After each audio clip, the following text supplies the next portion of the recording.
প্রিয় ভিউয়ার্স, আজকে আমি আপনাদের সাথে কোনো ধরনের রান্নার রেসিপি শেয়ার করছি না।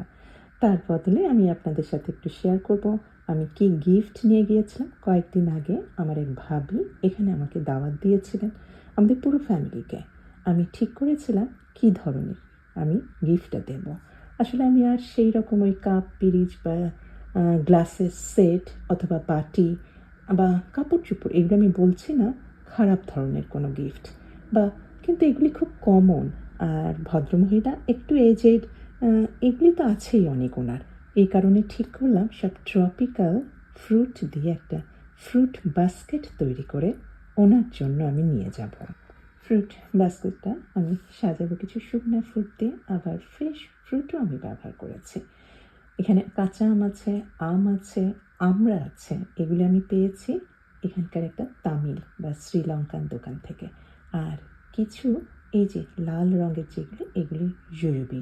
এগুলি আসলে শুকনা বড়ই, খুব বড় সাইজের। চায়নাতে পাওয়া যায়, আমি ভিয়েতনামি দোকান থেকে সংগ্রহ করেছি। আর মুরালি আপনারা চিনেন কিনা জানি না, আমাদের বাসায় একজন বাংলাদেশ থেকে এসেছিলেন, উনি নিয়ে এসেছিলেন। আমি কিছুটা আমার জন্য রেখে আমি ছোট্ট একটা প্লাস্টিকের ব্যাগে লাল ফিতা দিয়ে খুব সুন্দর করে রিবনটা বেঁধে এর ভেতরে দিয়েছি কিছু মুরালি।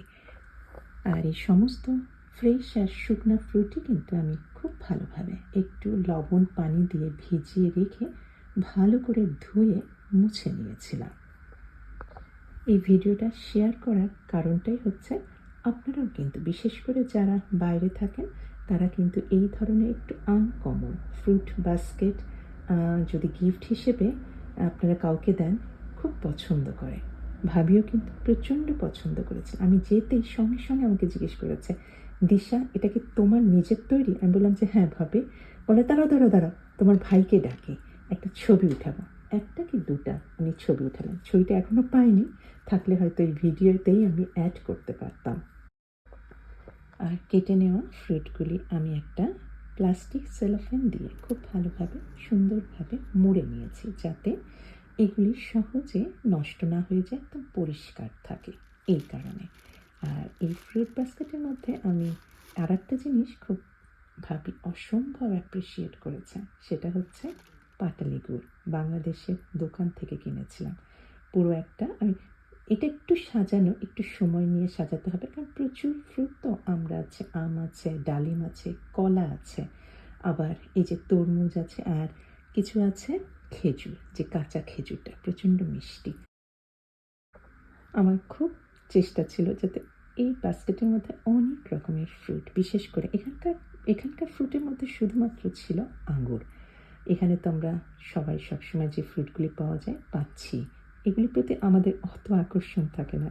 এই কারণে এই ফ্রুট বাস্কেটটাতে আমি মেনলি ট্রপিক্যাল ফ্রুটগুলি দিয়েই সাজানোরই চেষ্টা করেছি।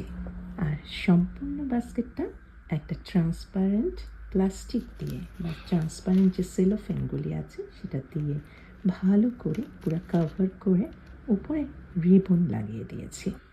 ফ্রুটগুলি অ্যারেঞ্জ করতে কতবার যে আমি ফ্রুট একবার এদিক ওদিক, আবার কিছু বাদ দিয়েছি, আবার অ্যাড করেছি, কত কী যে করেছি। আমার কিন্তু সময় বেশ লেগেছে, প্রায় 15-20 মিনিটের মতো। এইভাবে আমার মতো আবার আপনারা আপনাদের ক্রিয়েটিভিটি, ইমাজিনেশন ব্যবহার করে ফ্রুট বাস্কেট তৈরি করে আপনাদের প্রিয়জনকে গিফট হিসেবে উপহার দিতে পারেন। আমার তো মনে হয় সবাই আপনাদের প্রশংসা করবে। আজকে এই পর্যন্তই। সবাই ভালো থাকবেন। আর ফ্রেশ রাখার জন্য এই ফ্রুট বাস্কেটটা আমি ফ্রিজে রেখে দিচ্ছি। রাতের বেলা দাওয়াত, যাতে এতক্ষণ বাইরে গরমের মধ্যে থাকলে ফ্রুট বা কাটা ফ্রুটগুলো একটু নরম হয়ে যেতে পারে।